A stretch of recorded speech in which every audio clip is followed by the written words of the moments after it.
And welcome back, everyone, to the episode 4 spoiler review for Loki Season 2, the Heart of the TVA episode. As always, I'm Mitch. You can follow me on the socials at the link tree in the description, or any combination of Mitch692, whatever. As if I even post anymore. But hey, if you fancy checking it out, check it out. It's right there. But yeah, start this off. Hopefully, the SAG deal, the Actors Guild, reaches a conclusion by the time this comes out. I know it's apparently close, but with the last two sticking points being AI and residuals, who knows what the studios will bend on that. But I'm kind of hoping that executive order that Biden's done against AI kind of pushes more in the actors' direction and helps things along a little bit, and hopefully by the time you're hearing this, something's come out and it's all over and we can be happy. And then SAG just has to deal with the video game companies, which, what a year for them. Too many layoffs. Way too many layoffs in the industry. Especially with the year we've had, right? But that's a completely different conversation for a different time.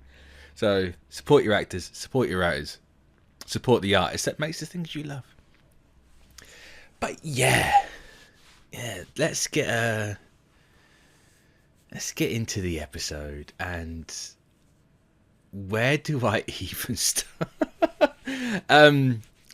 We knew it was going to be a cliffhanger ending, but the loom exploding on everyone and Victor Timely taking half a step out of the door and being shredded into ramen, I didn't see the loom going boom. Maybe, right? I think the loom going boom was a probable outcome, but I Timely just, that was genuinely shocking. I don't know where I'm still processing it, and it's been a couple of days since I watched it, and I'm just like, how did we get here? But we're here, all right.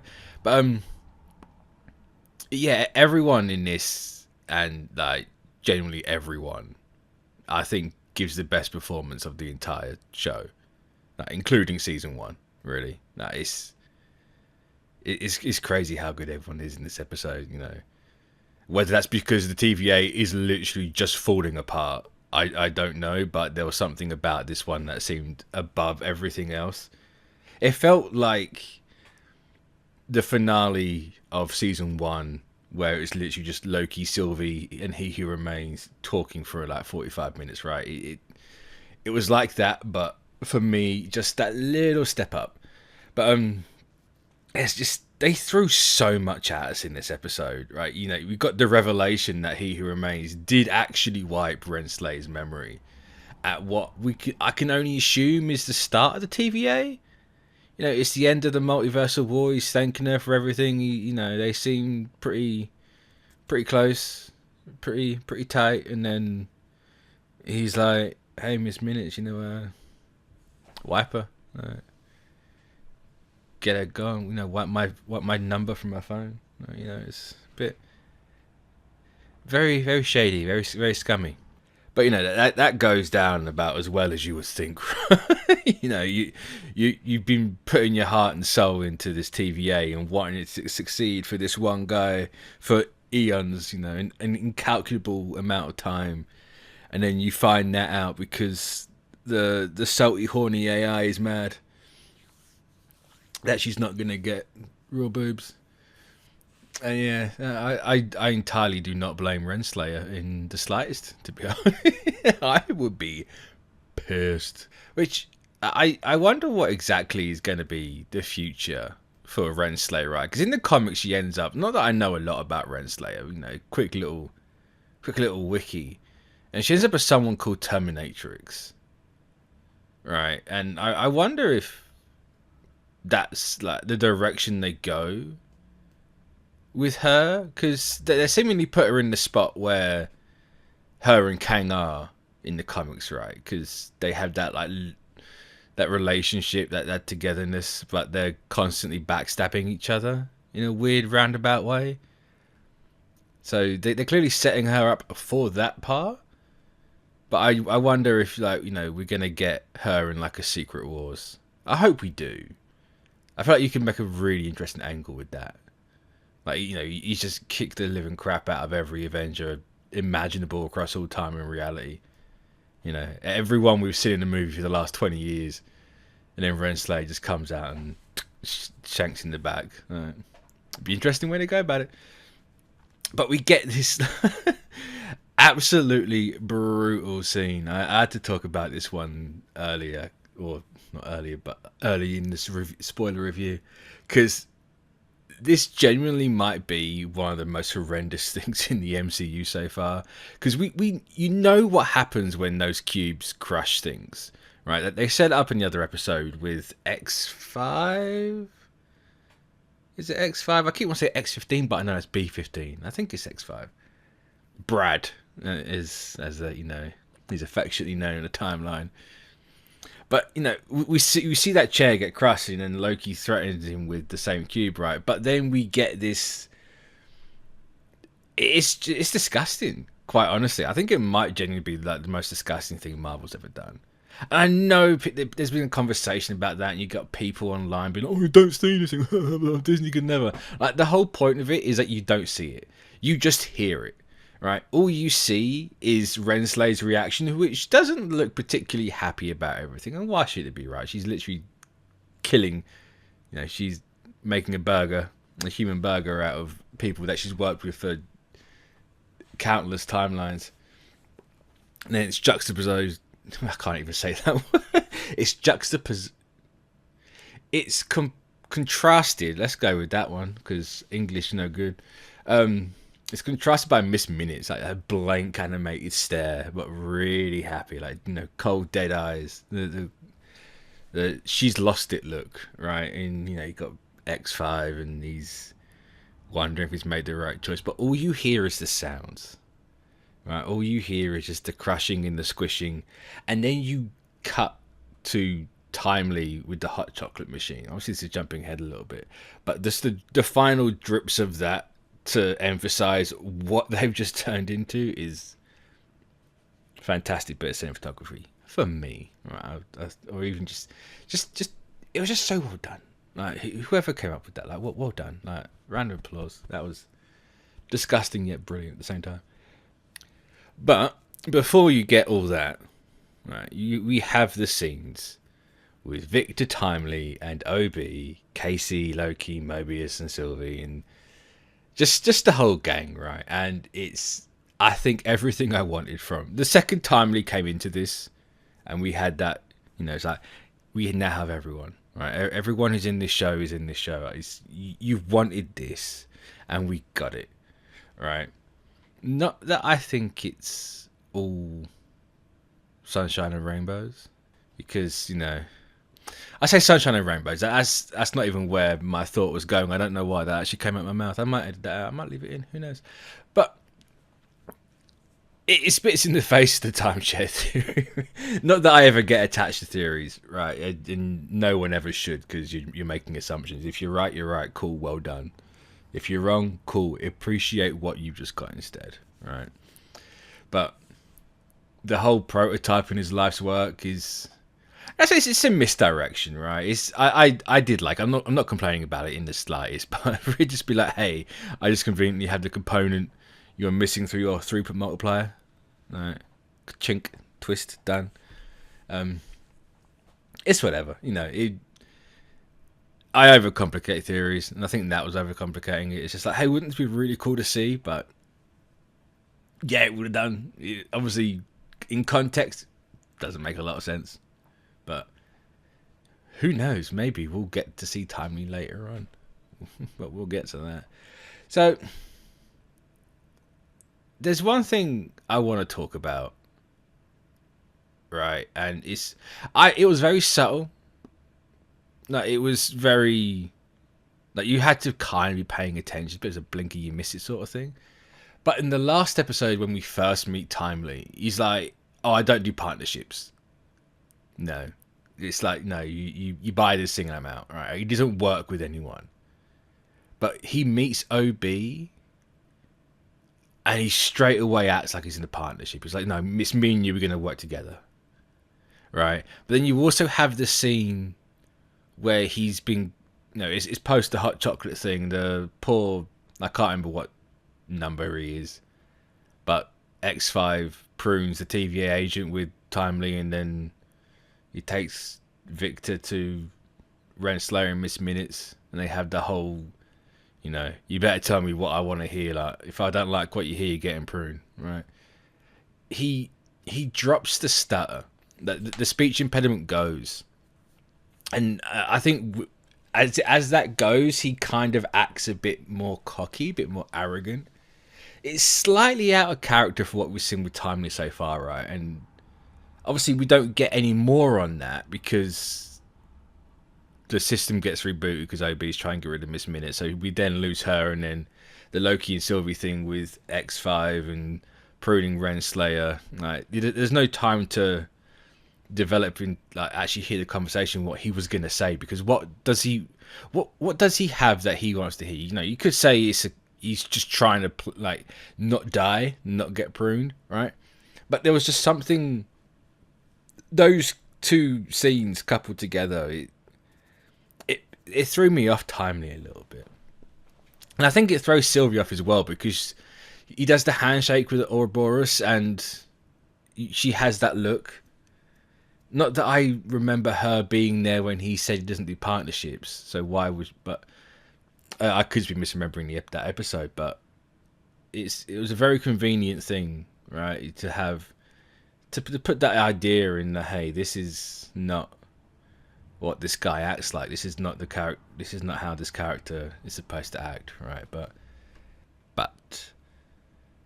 the cliffhanger, right? The cliffhanger. It's what we're all here for. It's what everyone's been talking about. It's what we opened this review on. The cliffhanger. The loom go boom, right? Or the boom loom. It's not the end of the multiverse. So let's just stop that narrative right now, right? We've got 2 episodes left, right? There's clearly nothing to be worried about in that regards. The multiverse could very well be in a completely different state. We shall see. Whether this ties into something like the Marvels, who knows? The events of Loki affecting the Marvels, and there's a reason why. But when does that come out? November 10th? Something like that? We haven't got long to find out, but we'll see with that. So, I think this whole thing is as simple as the loom just broke, right? Obviously, the loom broke. Everyone knows the loom broke, but I think it's a case of overfilling something. Like, if you've got a plastic box and you fill that thing with enough water, it's just going to expand and then snap, right? And I think that's all that's happened here. The water doesn't disappear. The water just spreads, right? So if you think of it that way, and with how they've been describing how the sacred timeline is and what the loom does, it's literally just fancy cable management, right? It's taking all these branches and twisting it into a rope. That's probably the easiest and best way to visualize what the sacred timeline is and how the current multiverse, the MCU, looked, right? Because obviously now it's completely different. But I think this... It sounds dumb, right? It's a hint to Secret Wars, but I think it's a hint in not the way you think it's a hint, right? It's more of a how the multiverse is going to look. If you look at the sacred timeline, right, it's a ring, because cyclical. The whole point of this season so far, time loops, time is a circle. There's no beginning, there's no end. Ouroboros, a snake eating its own tail. Who wrote the TVA guidebook first? Was it Ouroboros or was it Victor Timely? The answer to that is yes. Okay, just purely yes. Don't think too hard on it, please. So, with the loom gone, what I'm thinking, and it shows you this anyway, right? That the branch is spreading up, mainly in the End of Time with He Who Remains, right? Where you see the big timeline ring and it all spreading up, right? It's going to make a sphere.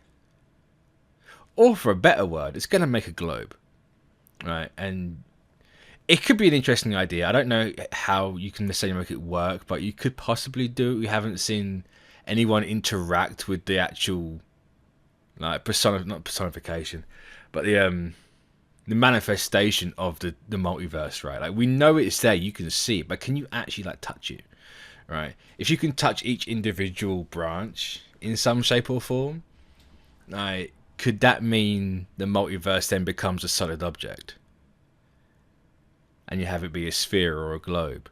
Because if you can do that, right, then you can make that your battle world, which would make Loki like the most important thing they've done, which, to be fair, it is one of the only things talking about the multiverse, so it's by default it's the most important thing, right?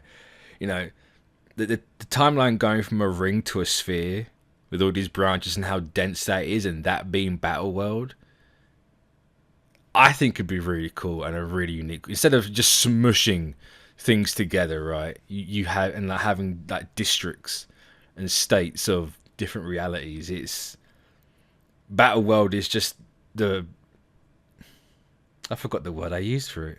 Not personification, the manifestation of time, right? It's just time as a solid object, and battle world, like everything. Then, like, you jumping in and out of timelines is then why your world and how Secret Wars is going to go about. That would be my idea. If they go that route, who knows, right?